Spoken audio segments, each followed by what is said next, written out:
स्वागत है एक नई वीडियो में। विषय लेकर आया हूँ कवि बिहारी का जीवन एवं साहित्यिक परिचय। प्रिय विद्यार्थियों, सबसे पहले हर कवि या लेखक के जीवन परिचय को जानने के लिए सबसे पहले कि वो कवि किस काल विशेष से, किस काव्य धारा विशेष से वो संबंध रखता है। तो आइए जानते हैं कवि बिहारी जो है किस काल से संबंध रखते हैं। कवि बिहारी रीतिकाल के कवि हैं और रीतिकाल में तीन काव्य धाराएं हैं, रीति सिद्ध काव्य धारा, रीतिबद्ध काव्य धारा और रीति मुक्त काव्य धारा। तो रीतिकाल की रीति सिद्ध काव्य धारा के प्रसिद्ध कवि हैं बिहारी और मुक्तक कवि के रूप में जाने जाते हैं, यानी मुक्तक काव्य को इन्होंने अपनाया। एक प्रसिद्ध मुक्तकार कवि है ये। और इनके बारे में एक बात प्रसिद्ध है कि छोटे छोटे दोहों के माध्यम से, पदों के माध्यम से ये गागर में सागर भरने वाले कवि हैं। और आइए जानते हैं कवि बिहारी का जन्म। कवि बिहारी का जन्म विक्रमी संवत 1652, अगर इसको ईस्वी में देखें तो ये 1595 आ जाता है। और 1595 क्योंकि विद्यार्थियों विक्रमी संवत 57 साल आगे चलता है, तो हम ईस्वी निकालने के लिए 1652 में से 57 घटा देंगे तो ये संख्या 1595 ईस्वी आ जाती है। इनके विक्रमी संवत ईस्वी से 57 साल आगे चलता है। और 1595 ईस्वी में इनका जन्म हुआ और ग्वालियर के निकट बसवा गोविंदपुर गांव में, ग्वालियर के नजदीक बसवा गोविंदपुर के एक ब्राह्मण परिवार में कवि बिहारी का जन्म हुआ। आइए जानते हैं बिहारी के पिता का या पारिवारिक पृष्ठभूमि जिसको हम कह सकते हैं। कवि बिहारी के पिता का नाम केशव राय था और इनकी माता के बारे में कोई साक्ष्य या कोई प्रमाण नहीं मिलता कि इनकी माता का क्या नाम था। और एक प्रसिद्ध जो एक विदुषी थी, एक अच्छी कवित्री थी और काव्य शास्त्र की अच्छी जो है समझदार जो एक ब्राह्मण कन्या के साथ कवि बिहारी का विवाह हुआ था। अब केशवदास जो है शिक्षा के बारे में जानते हैं। कवि बिहारी ने प्रसिद्ध कवि केशवदास से जो है काव्य और शास्त्र की शिक्षा प्राप्त की। और कई जगह विद्वान ये मानते हैं कि केशव राय जो इनके पिता हैं वो नरहरि दास के शिष्य थे, उनसे भी बहुत कुछ जो है बिहारी ने सीखा। लेकिन जो शिक्षा है काव्य शास्त्र की या काव्य की या शास्त्र की, वो सारी की सारी जो शिक्षा इन्होंने केशवदास से प्राप्त की है और गुरु के रूप में नरहरि दास को भी जाना जाता है। और इन्होंने जो है संस्कृत, प्राकृत, उर्दू, बुंदेलखंडी आदि भाषाओं का अच्छा ज्ञान कवि बिहारी को था। अब जानते हैं इन्होंने जीवन यापन के लिए क्या क्या किया। मुगल सम्राट शहंशाह के निमंत्रण पर मुगल सम्राट शहंशाह ने इनको आगरा बुलाया और आगरा में इन्होंने 3 वर्ष तक अपनी काव्य प्रतिभा का, यानी कि विभिन्न जो काव्य सम्मेलन होते थे, कवि सम्मेलन होते थे, जो है मुशायरे होते थे, उनमें अपनी जो है काव्य प्रतिभा का लोहा कवि बिहारी ने आगरा में शाहजहां के दरबार में बनवाया। और उसके बाद जयपुर के राजा जय सिंह के दरबारी कवि के रूप में रहे और लंबे समय तक वहीं पर जो है इन्होंने साहित्य या काव्य प्रतिभा का परिचय दिया। और इनकी काव्य प्रतिभा से प्रभावित होकर राजा जय सिंह हर दोहे पर इनको खुश होकर 1 सोने के सर्फी पुरस्कार के रूप में कवि बिहारी को देते थे। अब कवि बिहारी का जो देहांत है विक्रमी संवत 1720 और ईस्वी में लिखे तो इनको 1663 ईस्वी वृंदावन में हुआ। वृंदावन में इनका जो है देहांत हुआ। और रचनाओं के बारे में ये पूरी तरह से मान्यता है या सभी विद्वानों का एक ही मत है कि कवि बिहारी की एकमात्र प्रमाणिक रचना बिहारी सतसई है। एक रचना लेकर ही ये जो है हिंदी साहित्य के इतिहास में या हिंदी साहित्य के विभिन्न साहित्यकारों में, सबसे प्रसिद्ध साहित्यकारों में इनका नाम सम्मिलित हो गया। अब आइए जानते हैं साहित्य की प्रमुख विशेषताएं, कवि बिहारी के साहित्य की प्रमुख विशेषताएं। सबसे पहले श्रृंगार वर्ण।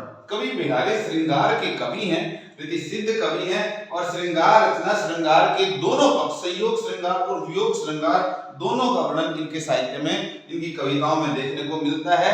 संयोग श्रृंगार के बहुत सारे चित्र इन्होंने उकेरे हैं, लेकिन उनसे अधिक जो इनका मन वियोग श्रृंगार के वर्णनों में जो है बहुत ज्यादा रमा है। और कवि बिहारी की जो नायिका है, नायक के वियोग में इतनी कमजोर हो गई है और उस नायिका के बारे में कवि बिहारी लिखते हैं कि वो वियोग के कारण कितनी कमजोर हो गई है। इत आवती चली जात कि इधर आ रही है उधर चली जा रही है, 6-7 हाथ की 6-7 हाथ इधर आती है और फिर उधर चली जाती है।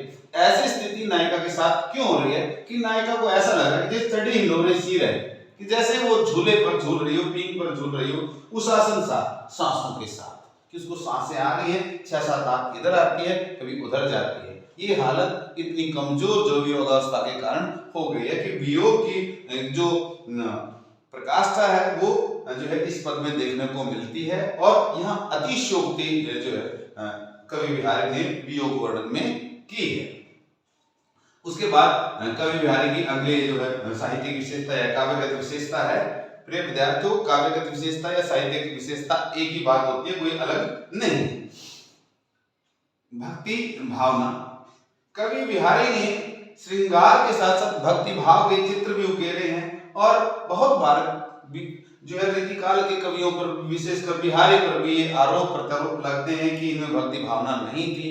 लेकिन रीतिकाल में जो श्रृंगार के वर्णन, अलंकारिकता के वर्णन वो प्रवेशगत दिखाई पड़ते हैं, लेकिन कोई भी कवि ऐसा दिखाई नहीं पड़ेगा, भले उसने बहुत कम मात्रा में भक्ति भाव की जो पद लिखे हों, लेकिन उन्होंने भक्ति भावना अपनी रचनाओं में, अपने जो पुस्तकों में अवश्य दिखाए। तो कवि भी उनसे, जो कवि बिहारी है वो भी उनसे अछूते नहीं है। कवि बिहारी भी भगवान श्री कृष्ण के प्रति, राधा के प्रति अपने भक्ति भाव को प्रकट करते हुए कहते हैं कि मेरी भव बाधा हरो, मेरी भव बाधा हरो, राधा नागरी सोई, जातन की जाय परे, श्याम हरित दूती होई। और एक पद में कहते हैं कि यह अनुरागी चित्त की गति समझे नहीं कोई, जो जो बूढ़े श्याम रंग जो है क्यों तो उज्जवल होई। कि जो भगवान श्री कृष्ण की भक्ति में जितना रंगता है, वो श्याम के रंग में रंगता है, वो उतना ही उज्जवल जो है जीवन में हो जाता है। तो ये भक्ति भाव के पद कवि बिहारी ने अपने जो है बिहारी सतसई में लिखे हैं। उसके बाद है नीति भावना। कवि बिहारी ने श्रृंगार भक्ति भावना के साथ साथ नीति के पद भी लिखे, क्योंकि समाज में और बहुत बार रीतिकालीन कवियों पर एक ये आरोप भी लगता है कि उन्होंने लोक जीवन के बारे में नहीं लिखा, लेकिन नीति की जो बात होती है, समाज के नियम, जिन नियमों पर, जिन मूल्यों पर, जिन सिद्धांतों पर ये देश, ये सभ्यता, ये समाज जो बढ़ता है, वो सारी की सारी बातें जो है नीति में आती हैं। और वो नीति की बातें जो है समाज में जो एक तरह से वैज्ञानिक दृष्टिकोण से जो बातें हैं और जो प्रसिद्ध होती हैं वो बातें कवि बिहारी ने अपने पदों में बिहारी सतसई में लिखी हैं। और एक जो इनका नीति का पद है, नर की अरु, नर पुरुष और नल नी की गति, पानी के नल की गति दशा एक जैसी होती है कि जैसा नीचे हवे चले, है के नीचे वह है, हवे चले तय तो ऊंचे हो। कि चाहे पुरुष हो चाहे पानी का नल हो, वो जितना नीचे होगा, पुरुष अगर है तो जितना वो झुककर चलेगा, समझे कि वो उतना ही गुणी व्यक्तित्व का धनी है पुरुष, और जो नल जो है दबाया हुआ उसका प्रभाव उसका उतना ही ऊंचा होगा। तो ये नीति का पद है कि समाज को जो है वो एक नई दिशा अपने पदों के माध्यम से, अपने दोहों के माध्यम से देते हुए प्रतीत होते हैं। और बहुत सारे नीति के पद जो है कवि बिहारी ने दिए हैं, और हम की व्याख्यान ज्यादा लंबा ना जाए, सिर्फ एक ही जो है पद रखा है। उसके बाद है विषयों की विविधता। कवि बिहारी ने श्रृंगार, भक्ति, नीति के साथ साथ और बहुत सारे विषयों को जो है अपनी रचना का, अपनी विषय वस्तु के रूप में उनको चुना है। चाहे वो काव्य शास्त्र हो, गणित हो, भूगोल हो, नीति हो, ज्योतिष विद्या हो, वीर रस का वर्णन हो, भक्ति का वर्णन हो, सभी विषयों को बिहारी ने अपनाया है। और इसलिए कवि बिहारी को बहुव्यज्ञ कवि कहा जाता है। उनको विभिन्न विषयों का ज्ञान है, विभिन्न खेलों का, विभिन्न तीज त्योहारों का उनको ज्ञान प्राप्त था। इसलिए जो है कवि बिहारी के विषयों जो है रचनाओं में विषयों की विविधता दिखाई पड़ती है। उसके बाद है उक्ति वैचित्र्य। उक्ति वैचित्र्य की बात को बहुत प्रभावशाली ढंग से कहना, ये विशेषता कवि बिहारी के साहित्य में देखने को मिलती है। और एक पद है कि वो एक भरे मौन में नायक नायिका किस प्रकार जो आपस में बातचीत कर जाते हैं, और जो है सभा है, गुरुजन है, छोटे बड़े हैं, सब हैं, और लेकिन वो आंखों आंखों के इशारे से वो कैसे बात कर रहे हैं और कैसे जो है बड़ी निपुणता से कैसी जो है उनका जो शैलीगत तरीके से या कलात्मक तरीके से कवि बिहारी ने विभिन्न जो है क्रियाओं को जो है एक पद में समेट दिया है। कहत, नायक कहता है, नटत, नायिका मना कर जाती है, रिजत, लेकिन उसमें वो मोहित हो जाती, खिलत, फिर वो खिल जाती, मिलत, फिर नायक नायिका की नजरें मिलती हैं, फिर लज्जात, और फिर वो नायिका लज्जा जाती है, भरे भवन में करत है नैनन ही से। इस प्रकार जो है नायक और नायिका भरे भवन में ही जो है आंखों आंखों के इशारे सब बात कर जाते हैं। ये उक्ति वैचित्र्य, ये बात कहने का तरीका जो कवि बिहारी में है वो शायद अन्य किसी कवि में दिखाई नहीं पड़ता। उसके बाद आता है मुक्तक रूप। काव्य के दो रूप होते हैं विद्यार्थियों, एक होता है मुक्तक रूप, एक होता है प्रबंध रूप। प्रबंध रूप वो जिसमें कवि या साहित्यकार किसी योजनाबद्ध तरीके से या किसी कथानक को, विषय वस्तु को जो है पदों के माध्यम से आगे बढ़ा रहा होता है, वो प्रबंध है। और जब छोटे छोटे विचारों को, छोटे छोटे भावों को विभिन्न पदों के माध्यम से जो है कवि प्रस्तुत करता है तो वो उसका मुक्तक रूप कहा जाता है।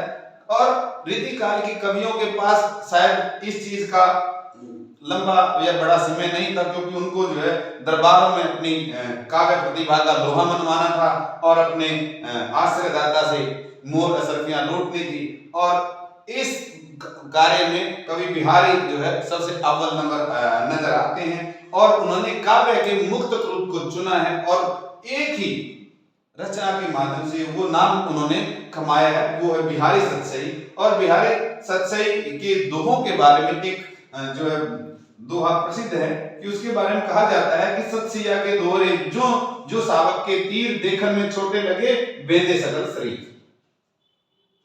तो वो देखने में भले ही छोटे हों लेकिन वो सारे शरीर को बेंध देते हैं। और इनके जो है मुक्तक को देखकर ये कहा जाता है कि ये सागर में घाघर भरने वाले हैं, और सागर में घाघर अवश्य इन्होंने एक ही रचना के माध्यम से वो भर के दिखाया। आचार्य रामचंद्र शुक्ल जी कहते हैं कि जिस भी कवि में जो है समाहार शक्ति जितनी ज्यादा अधिक होगी वो उतना ही प्रभावशाली मुक्तकार होगा, और कल्पना की जो समाहार शक्ति है वो कवि बिहारी में जो है भरी पड़ी है, और इसलिए कवि बिहारी सबसे बड़े मुक्तकार कवि के रूप में हमें नजर आते हैं। अब आइए बात करते हैं आखिरी पॉइंट, भाषा शैली।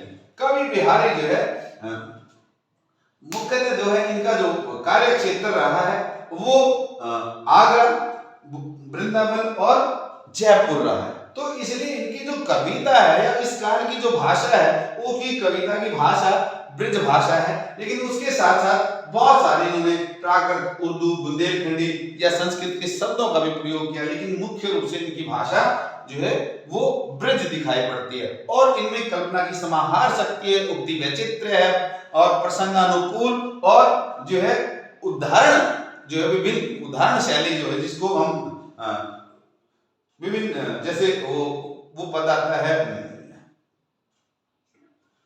स्वार्थ सुकृत्य, राजा जय या नहीं प्राग नहीं मधुर मधुर नहीं विकास यही काल, अली कली सो बदो आगे कौन हवाल। इस प्रकार जो है वो उदाहरणों के माध्यम से अपनी बात को कहने में सक्षम है कवि बिहारी। और इन्होंने अलंकारिकता और जो छंद इनका एक या दोहा छंद का इन्होंने प्रयोग किया है पूरे बिहारी सतसई में, और विभिन्न अलंकारों में के अतिशयोक्ति अलंकारों की इन्होंने की, और नए नए अलंकार इनके साहित्य में देखने को मिल जाते हैं।